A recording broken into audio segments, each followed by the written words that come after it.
Everyone, कैसे हो आप लोग। Welcome back to my channel reaction by Pooja. तो आज का जो रिएक्शन होने वाला है वो होने वाला है अंशु शुभम ऑफिशियल के बारे में। तो जी हाँ, आज मैं अंशु के ऊपर रिएक्शन देने वाली हूँ क्योंकि अंशु की लाइफ में बहुत सारी चीजें जो है वो उथल पुथल चल रही है। तो आप लोग अगर अंशु के फैन हो या हेटर हो तो उससे पहले मैं बता देती हूँ, अगर आप उनके फैन हो और आपको ये लग रहा है कि मैं सिर्फ अंशु के लिए अच्छा बोलूंगी तो आप गलत हो। और अगर आप उनके हेटर हो और आपको सिर्फ ये लग रहा है कि मैं अंशु के लिए सिर्फ बुरा ही बोलूंगी, उसको सिर्फ क्रिटिसाइज करूंगी, तो भी आप यहाँ पे गलत हो। क्योंकि यूट्यूब पे एक ही ऐसा इंसान है जिसको देख के मैं इतनी रोई हूँ और उससे मैं इतना ज़्यादा कनेक्ट हो पाई हूँ। तो आप किसी से अगर प्यार करते हो और अगर आपको लगता है कि वो इंसान दिल का सही है या फिर किसी भी तरीके से अगर आप उस इंसान से प्यार करते हो तो आप उसको क्षण भर की खुशी नहीं दे सकते हो। आप उसके लिए अच्छा सोचते हो, उसके फ्यूचर के लिए अच्छा सोचते हो। तो मैं आज जो रिएक्शन देने वाली हूँ वो अंशु के अच्छे के लिए, अंशु को समझाने के लिए और अंशु को की गलतियों पे उसको डांटूंगी भी, उसको बोलूंगी भी, और जहाँ पे अंशु का साथ देना है वहाँ पे मैं उसका सपोर्ट भी करूंगी। तो चलिए इस रिएक्शन को स्टार्ट करते हैं। तो गाइस, हम सभी जानते हैं कि अंशु की जो पहचान है वो सचिन मनीषा की फैमिली से मिली है। अंशु को हम में से कोई भी नहीं जानता था कि अंशु नाम का कोई इस दुनिया में एग्जिस्ट भी करता है। तो आज से 2-2.5 महीने पहले अंशु की शादी होती है शुभम जी से, और जो सचिन की फैमिली है वो अंशु को इंट्रोड्यूस करवाते हैं हम लोगों के सामने। तब जाके हमें पता चलता है अंशु नाम का कोई है और उसके साथ कुछ, तब भी लोगों को ये नहीं पता था कि एक्चुअल में अंशु के साथ हुआ क्या है। अंशु के बारे में सिर्फ इतना हम लोगों को बताया गया था कि अंशु वो लड़की है जिसका 3 साल में उसकी पूरी फैमिली खत्म हो गई है। अंशु वो लड़की जिसकी मम्मी का डेथ हो गया, पापा नहीं रहे और उसका भाई भी इस दुनिया से जा चुका है। तो अंशु के लाइफ में कोई भी नहीं रहा। तो हमें बस इतना ही पता था। जब अंशु की शादी की रस्में चल रही थी तो बहुत सारे लोगों का ये कहना था कि भैया अंशु का एक यूट्यूब चैनल खोल दो, ताकि अंशु का जो चैनल अगर खुल जाएगा तो अंशु को एक सपोर्ट मिल जाएगा। तो जैसे ही अंशु की शादी हुई, अंशु की शादी बहुत ही धूमधाम से कराई गई और अंशु की जो शादी हुई थी उसके बाद अंशु का यूट्यूब चैनल खुला और पहले ही वीडियो वायरल। अंशु का मतलब कि चाहे वो इंस्टाग्राम में, अंशु ने अपने पॉडकास्ट में बताया था कि उसके मतलब उसकी आईडी बनाने से पहले ही उसके फेक आईडीज बहुत सारे बन गए थे। अंशु वो लड़की है और अंशु जैसे ही उसने वीडियोस बनाया वो पहला ही वीडियो वायरल हो गया।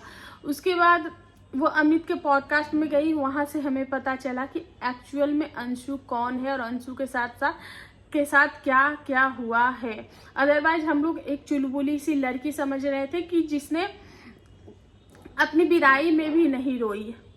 तो और वो अपनी शादी में भी इतना पटर पटर पटर पटर बोल रही थी, वो अपनी विदाई में भी नहीं रोई थी। तो वहाँ पे सचिन को पता था कि अगर ये विदाई में नहीं रोएगी तो बहुत सारे नेगेटिव कमेंट जो है वो आएंगे। तो वहाँ पे सचिन ने पहले ही बोल दिया था कि अंशु वो लड़की है कि इसका ऐसा ऐसा है, तो इसलिए प्लीज कोई भी गलत कमेंट मत करना। मैं नहीं चाहता कि अंशु जो है वो इस घर से रोके जाए।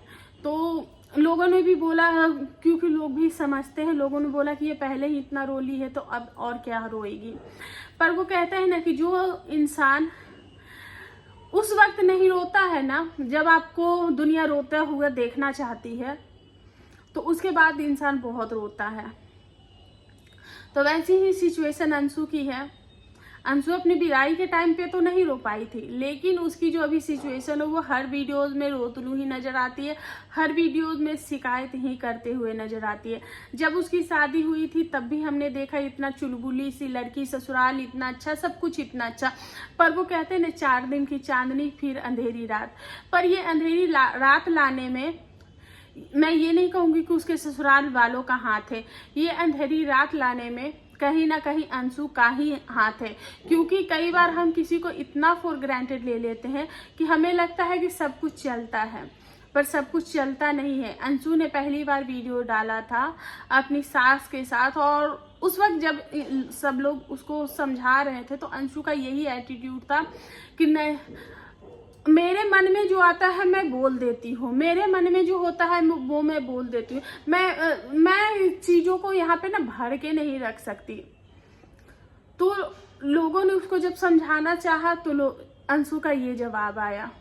हमने भी उस पर रिएक्शन दिया था, हमने भी बोला कि बाबू अगर आज तुम ये जो चीजें बोल रही हो कि मेरे मन में जो होता है उस वक्त हम बोल देते हैं, तो जब तुम्हारे साथ ये चीजें होगी कि जब तुम किसी को कुछ भी बोल देती हो तो लोग भी तो तुम्हें बोलेंगे ना, लोग भी तो तुम्हें बोलेंगे ना कि जो जब मेरे मन में भी आएगा तो मैं भी कुछ बोल दूंगी, तब आपको हो जाएगा हर्ट, आपको लग जाएगा बुरा। तो वहीं से चीजें शुरू हुई है, जो कि हमें सोशल मीडिया पे जितनी चीजें दिखी है। अभी ये जो मुद्दा है ये इसलिए हॉट टॉपिक बन गया क्योंकि अंशु की ननद की एंट्री हो गई है इस कहानी में, और उन्होंने अंशु के बारे में बहुत कुछ बोला है, जिसके कारण आंटी जी ने भी अंशु का स्टैंड लिया है और अंशु के लिए और उनकी ननद के लिए बोला है। तो इसीलिए तो अंशु का वहां से शुरू हुआ। उसके बाद वो लगातार 2-3 वीडियोस में जो है वो बस कंप्लेन, जिसके कारण जो है वो अंशु की तरफ नेगेटिविटी बहुत ज्यादा बढ़ गई थी। क्योंकि देखो हम लोग भी बिहार में रहते हैं, गांव कस्बे में हम लोग भी रहते हैं, तो हमें भी पता है कि यहाँ माहौल कैसे चलता है। अब कुछ लोग बोलेंगे कि अरे अंशु बिन माँ बाप की बच्ची, अरे जिनके माँ बाप नहीं होते उनको तो और भी समझ के चलना होता है, उनको तो और भी सोच समझ के चलना होता है। लोग बोलते हैं कि सिर्फ अंशु की सास को समझना चाहिए, अंशु की सास को समझना दोनों को चाहिए, और बैलेंस जो करना है वो शुभम जी को करना है, क्योंकि अंशु ईस्ट है तो उनकी सास जो है वो वेस्ट है, क्योंकि उन्होंने ऐसी चीजें नहीं देखी है। और हमारे समाज में ऐसा है कि हम जब कोई भी बहू आती है तो हम उससे बहुत ज्यादा एक्सपेक्टेशन रखते हैं, बहुत ज्यादा। हमें ऐसा लगता है कि जब वो आई है तो मेरे पूरे घर को ही संभाल ले, पर अंशु जो है उसकी पूरी अपोजिट है। अंशु को एक चाय भी बनाना नहीं आता था, अंशु को कोई काम नहीं आता था, लेकिन अंशु जो है वो सीख रही है। जब उस पे जिम्मेदारियां आई तो वो कर रही है। हमने भी वीडियोस में देखे, वो कोशिश कर रही है, वो खाना बना रही है, वो झाड़ू पोछा कर रही है, वो बर्तन धुल रही है, वो कपड़े धुल रही है, जो कि उसने नहीं किया था। उसने अपने ही वीडियोस में बताया है कि उसके यहाँ कपड़े जो है वो धोबी से धुलवाती थी। तो वो भी एफर्ट ले रही है, वो सीख रही है। अब देखो, जहाँ सीखने का काम होता है, जहाँ आप करते नहीं वहां पे आप कर रहे हो, तो आपको एक फ्रस्ट्रेशन होता है, और ये ह्यूमन नेचर है कि आपको फ्रस्ट्रेशन जो है वो होगा ही होगा। तो जब लोग अंशु को काम करते देखते हैं तो उनकी सास के लिए बोलना शुरू कर देते, बेचारी अंशु कितना काम करी, इनकी सास को दया नहीं आती। ऊपर से अंशु का भी जो कंप्लेन करने वाला नेचर है वो है। कल के ही वीडियोस में अंशु कंप्लेन कर रही थी। अब हमें नहीं पता कि बैक स्टेप क्या है, पीछे की स्टोरी क्या है, उनकी सास काम कर रही है, नहीं कर रही है, बोल रही है, नहीं बोल रही है। और कल के वीडियोज में अंशु ने ये बताया कि उसकी जो हेल्थ है वो खराब हो गई थी। अंशु की जो हेल्थ है, एक तो वैसे ही वो लिकड़ी सी लड़की एकदम पतली दुबली सी है, और अंशु जो है वो हमेशा बीमार भी पड़ती रहती है। अंशु ने खुद भी बोला कि मैं अगर 1 से 2 दिन अगर काम कर लूँ तो मैं बीमार पड़ जाती हूँ, क्योंकि उसके पीछे बहुत सारी चीजें हो रखी हैं। वो बहुत सारे चीजें झेल के आई है। जब वो इतनी सारी चीजें झेल के आई है तो उसकी बॉडी भी जो है वो एक नॉर्मल बॉडी नहीं रहती, उसको प्रॉब्लम है, उसको रह रह के वो चीजें जो है वो एक्टिव होती रहती है बॉडी में, तो उसको वो बीमार भी पड़ जाती है। एक तो कमजोर सी लड़की है, ऊपर से इतने दिन से बहुत सारी चीजों को उसने झेला भी है। तो एक होता है कि ना ही कोई बोलने वाला है, ना ही कोई करने वाला है, जो भी करना हमें खुद से करना, कोई हमें रोकने टोकने वाला नहीं होता। लेकिन जब आप ससुराल आते हो तो आपको हर जगह जज किया जाता है, ऐसे नहीं उठो, ऐसे नहीं बैठो, ऐसे नहीं खाओ, ऐसे नहीं करो, ये नहीं करो, वो नहीं करो। तो वो चीजें होती हैं। हमारे यहाँ ऐसे नहीं होता, हमारे यहाँ वैसे नहीं होता। तो तो ये चीजें होती हैं। और ये मैं सिर्फ अंशु के लिए नहीं बोल रही, ये अच्छे अच्छे लड़कियों को जिनको जो घर संभालती है, जो घर गृहस्थी संभालती है, उनके साथ भी ये चीजें होती है और वो भी इस सिचुएशन में आके फ्रस्ट्रेट होती हैं। तो यहाँ पे अंशु भी फ्रस्ट्रेट हो रही, बस फर्क बस इतना है अंशु में कि अंशु चीजें बर्दाश्त नहीं कर पाती है और वो आकर बोल देती हैं। अब बैक स्टेप उनके साथ क्या चीजें हो रही, उनकी सास के साथ उनका बिहेवियर कैसा हो रहा है, वो क्या करी नहीं करी, क्योंकि अब हम नहीं देख रहे, क्योंकि उन 2 वीडियोस के बाद उनकी सास जो है वो नजर नहीं आई है अंशु के वीडियो में। ना ही सास नजर आई है, ना ही मासी सास नजर आई है। देवर भी शायद कोलकाता चले गए हैं। अब उनकी ननद का 2-3 दिन पहले एक वीडियो आता है जिसमें वो बहुत सारी बातें बोलती हैं, जिसमें वो सचिन की जो फैमिली है उनको भी वो टारगेट करती हैं और अंशु के लिए बोलती हैं कि अंशु की वजह से उनकी जो पूरी फैमिली है वो बदनाम हो रही है। अंशु जो है वो उनकी पूरी फैमिली को जो है वो परेशान कर रही है और उसके घर की हालत जो है वो बहुत ही बदतर हो चुकी है। अंशु की वजह से उनके घर का जो माहौल है वो खराब हो रखा है।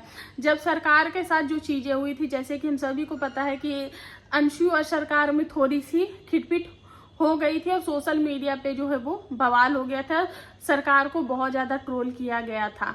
पर वहां पे अंशु की भी गलती थी, वहां पे सरकार की भी गलती थी, या फिर ये बोले कि वहां पे किसी की भी गलती नहीं थी। वो एक हंसी मजाक का माहौल चल रहा था देवर भाभी के बीच में, और जिसको अंशु ने, क्योंकि अंशु की उस वक्त जो नेचर थी वो कंप्लेन थी। उस वक्त जो अंशु का था कि मुझे बस पैम्पर करो, मुझे जो हूँ जो मैं ही हूँ, ऐसा वाला उसका नेचर उस वक्त था। तो इसके वजह से वो चीजें वहां पे बिगड़ी और अंशु ने भी वो पोस्ट कर दिया। जब चीजें वहां पे, देखो मैं किसी भी ब्लॉगर को यही बोलना चाहूंगी कि अगर चीजें ऐसी हो जाती हैं, अगर वो चीज सूट भी हो जाती तो आप वो चीज मत डालो, क्योंकि लोग आपको जज करेंगे और जब लोग आपको जज करेंगे तो फिर चीजें बहुत गंदी हो जाती है। और फिर आपको अगर कोई ट्रोल करता है, कोई कुछ बोलता है, तो फिर आपका हो जाता है कि मुझे क्यों बोला, ऐसे क्यों बोला, वैसे क्यों बोला, आपके यहाँ नहीं होती क्या। अंशु की ननद का तो ये भी कहना है कि इनकी सास को बोला जाता है, जैसे अंशु ने कंप्लेन किया कि मदद नहीं कर सकती, या फिर उस दिन उसकी सास जो है वो मायके चली गई थी, अब वो अंशु डर रही थी, तब भी उनकी सास को बहुत ज्यादा ट्रोल किया गया था कि उनको नहीं जाना चाहिए था, ये वो। तो ये सब चीजों के लेकर उनकी जो ननद है उन्होंने ये बोला कि मेरी माँ को जब सरकार पे बात आई थी तभी मुझे गुस्सा आया था, लेकिन अब बात जो है वो मेरी माँ पे आई है, तब बात माँ पे आई है, तब मैं चुप नहीं रहूंगी। तो देखो कोई भी है, ये एक फैमिली मैटर है और मैं उनकी ननद से भी यही कहना चाहूंगी कि आप लोग एक अच्छे रेपुटेटेड फैमिली से बिलोंग करते हो। अंशु मानते हैं कि अंशु की जो है वो नादानियां है, वो गलतियां है, और अंशु वो लड़की है कि जो अपनी गलती जो है वो उसको आप प्यार से ही उसको सिर्फ मना सकते हो। और अंशु की जो पहली गलती थी जो उसने वीडियोस में किया, जैसे कि हम सभी ने देखा, उस वक्त अंशु का जो एटीट्यूड था वो लोगों की नजरों में था। फिर उसके बाद अंशु को समझाया गया, बुझाया गया, तो अंशु अब कर रही, अब वो कंप्लेन वाला जो नेचर है वो अंशु का वो नहीं दिख रहा। लेकिन इधर 2-3 वीडियो से वो कर करके फ्रस्ट्रेट हो गई, जिसके कारण उनका ये कंप्लेन वाला नेचर फिर से दिख रहा है। हो सकता है चीजें उधर से भी आ रही, क्योंकि ननद की भी वीडियोस आई तो वहां से ये परेशान हो रही, वहां से इसकी ट्रोलिंग हो रही है, तो ऐसी चीजें जो है वो हो रही हैं। तो उनकी ननद ने भी बोला कि कहाँ थी ये 5 साल से, जो सचिन मनीषा की जो फैमिली है वो 5 साल से कहाँ थी। तो उन्होंने, आंटी जी ने भी इस पे जवाब दिया है कि 2017 में वो अंशु की फैमिली से मिली और 2017 में अंशु की फैमिली में से स्कूल वगैरह के जो काम थे वो सब करवाया, और फिर साथ में वो उनकी मम्मी और सब लोग बाबा धाम गए, आए गए, मिले जुले। तो इनका एक फैमिली जो बॉन्ड है वो बहुत ही अच्छा हो गया था। तो उन्होंने बोला कि वो सारी फोटोज भी है जो कि वो दिखाएंगे, जब भी मौका मिलेगा तो वो सोशल मीडिया पे दिखा भी देंगे। और उन्होंने बोला कि ऐसा नहीं कि हमने अंशु को छोड़ दिया था, लेकिन अगर अंशु इनके पास अगर उस वक्त रहने चली आती तो इसकी जो प्रॉपर्टीज है, इनके जो गोतिया दिया, जो भी पटीदार ये लोग जो बोलते हैं, तो वो लोग इसके प्रॉपर्टी के पीछे पड़े हुए थे, जिसके कारण अंशु को वहां रहना बहुत ज्यादा जरूरी था। तो इसलिए अंशु वहां रही थी और आंटी जी ने उसको बेटी माना है। आंटी जी ने यह बोला कि कोई भी ये ना समझे कि अंशु जो है वो अनाथ है। अंशु के पास उसके माँ बाप, भाई बहन, भाभी सब है, उसका एक भरा पूरा परिवार है, तो उसको कोई ये ना समझे। आंटी जी ने भी यही रिक्वेस्ट किया कि हे अंशु की भी कुछ गलतियां हैं, और देखो कोई भी है तो शुरू में किसी को भी एडजस्ट होने में टाइम लगता है, और सिर्फ हम अंशु से ये नहीं कह सकते कि अंशु बच्ची है, इतनी है, नहीं। अंशु देखो, अंशु की जो एज है प्रॉपर एज है, शादी करने वाली भी एज है, क्योंकि हमारे बिहार में 18 से 21 साल के बीच में शादियां जो है वो लड़कियों की ऑलमोस्ट घरों में कर दी जाती है।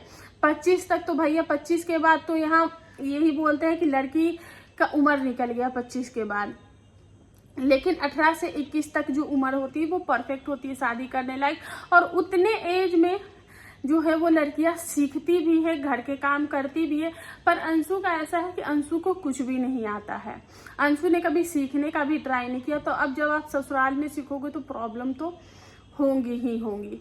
तो बस यही सारी चीजें हैं कि थोड़ा सा उनकी सास ससुर का भी है कि जिस तरीके का अंशु का नेचर है, लोग भी भड़काते हैं, बहलाते हैं, बोलते हैं कि आपकी बहू ऐसे, आपकी बहू ऐसे, तो उनका भी मान जो है वो गिर रहा है। अब उस तरीके से अंशु हर एक चीज के लिए मतलब कि वो जिद पकड़ ली थी। तो मैं अंशु से अपने वीडियो के माध्यम से यही कहना चाहूंगी कि जितना हो सके, क्योंकि तुम्हें जो जरूरत है वो प्यार की जरूरत है, और तुम्हें माँ के प्यार की जरूरत है, फैमिली की जरूरत है। तुम अकेले से रह भी नहीं पाओगे। तुम्हें ये लगता है कि तुम शुभम जी के साथ अकेले जिंदगी गुजार सकती हो, तो ऐसा भी नहीं है। तुम्हें परिवार चाहिए, और परिवार हर मोड़ पे चाहिए होता। परिवार बहुत प्रॉब्लमेटिक होती है, परिवार के साथ रहना आसान नहीं होता। उनके कंप्लेंट्स कभी भी खत्म नहीं होते। क्या माँ बाप के कंप्लेंट जो है वो अपने बच्चों के साथ खत्म हो जाते हैं? कभी नहीं होते हैं।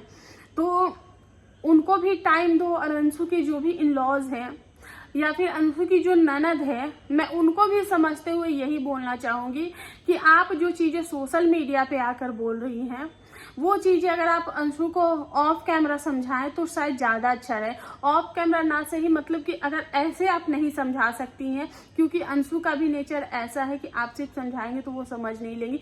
तो उनके कोई भी अंशु ने किसी को तो अपना गार्जियन बनाया है ना, अपने सुपर किसी को रखा है ना, तो अपने सुपर उन्होंने सचिन मनीषा की जो फैमिली उनको रखा हुआ है। तो आप लोग एक मीटिंग करो, आप लोग रहो, आप अंशु की गलतियां बताओ, अंशु भी अपनी चीजें बताएंगे, और साथ में दोनों फैमिली जो है वो उस चीज पे अमल करेगी, वो भी अंशु को समझाएंगी। और अंशु अगर किसी से समझ सकती है तो वो समझ सकती है अपने पति से, और उससे भी ज्यादा अपने पति के सामने वो थोड़ा सा लाड भी लगा लेगी। लेकिन वो अगर समझेगी तो अंकल आंटी जी अगर उसको प्रॉपर गाइड करेंगे, तभी उसका जो गृहस्थी है वो चलेगा। और इतना तो हमने भी देखा है, अभी भी ब्लॉग में देखा है, क्योंकि उन लोगों को कुछ पर्सनल बातें करनी होगी तो अंशु ने बोला कैमरा ऑफ कर दो। तो वो भी लड़की टूट रही, वो भी सीख रही है, कर रही। अब उसने कभी किया नहीं है तो उसके लिए भी चीजें जो है वो डिफिकल्ट हो रही है। सो गाइस, आप लोगों को इस पे क्या लगता है, कौन सही है कौन गलत है, और आपको मेरा जो ओपिनियन है वो कैसा लगा, प्लीज कमेंट करके जरूर बताइएगा। और जो लोग अंशु से प्यार करते हैं वो लोग भी सपोर्ट कीजिएगा अंशु को, और समझाइएगा कि थोड़ा सा उसको जो है वो सब्र की जरूरत है। वक्त के साथ सब सही हो जाता है। वक्त के साथ तो कुआं में जो है वो रस्सी से बार बार खींचने से रस्सी पे भी निशान पड़ जाते हैं। तो क्या ये अपने सास और मासी सास और जो भी फैमिली है उनके दिल के बीच में जगह नहीं बना सकती? फैमिली भी तो इतनी छोटी सी है, कौन सा बहुत बड़ी फैमिली है। अंशु के जो ससुर है वो कोलकाता में रहते हैं, और अभी सरकार भी वहां चल गए, तो घर में गिने चुने सास है, ननद भी नहीं, सास है, पति है, खुद अंशु है। तो अंशु अभी अंबाला जाने वाली कुछ टाइम के लिए, ताकि उसका थोड़ा सा मूड जो है वो डाइवर्ट हो जाए, थोड़ा सा वो बेटर फील करे, और थोड़ा सा वहां से आने के बाद थोड़ा इन्वायरमेंट जो है वो चेंज हो जाए। वैसे तो आंटी जी कह रही थी कि छठ तक रहो, ताकि आंटी जी जो है वो उसको घर भर का थोड़ा सा काम वाम सिखा देंगे, बताएंगे। थोड़ा सा आंटी जी के साथ अगर वो रहेगी ना तो शायद वो ज्यादा बेटर हो जाएगी। सचिन मनीषा के साथ वो मस्तियां मजा सब कर लेगी, लेकिन अब वो अगर आंटी जी के साथ रहती ना तो आंटी जी उसको गृहस्थी कैसे चलता है वो सिखाती। क्योंकि जब एक माँ आपको सिखाती है ना तो एक अलग तरीका होता है, लेकिन जब एक सास आपको सिखाती है तो फिर वो तरीका अलग होता है। तो सास वाला थोड़ा सा रूड हो जाता है कि वो फ्रस्ट्रेट हो जाती हैं, लेकिन अगर आपकी माँ आपको सिखाएंगी तो वो प्यार से ही सिखाएंगी। तो आंटी जी आपको बहुत ही प्यार से सिखाएंगे अंशु। अगर आंटी जी सिखाती हो तो सीखने की कोशिश करना, समझने की कोशिश करना, अपने आसपास देखना कि क्या माहौल होता है। और ये जो बार बार शादी करके फंस गए, नहीं करना चाहिए था, शादी के बाद भी जिंदगी ऐसी, इस चीज़ को छोड़कर और कंप्लेन करने के बजाय उसको सीखने की, उसको प्यार से करने की कोशिश करो। वो तुम्हारे लिए ज़्यादा अच्छा रहेगा। जहाँ पे तुम्हारी गलती है वहाँ पे सॉरी बोलो। जहाँ पे तुम्हें लगता है कि एटीट्यूड से काम नहीं चलेगा वहाँ पे बच्चा बन जाओ। क्या जाता है, कुछ भी नहीं जाता है। तो इस तरीके से अपने रिश्ते को थोड़ा सा संभालना सीखो। ससुराल में अच्छों का पसीना छूट जाता है, तुम तो अभी फिर भी कुछ नहीं हो। सो गाइस, यही मेरा आज का रिएक्शन। आई होप आप लोगों को अच्छा लगा होगा। वीडियो पसंद आए प्लीज़ चैनल को लाइक एंड सब्सक्राइब जरूर कर दें। मिलते हैं नेक्स्ट रिएक्शन में, तब तक के लिए बाय।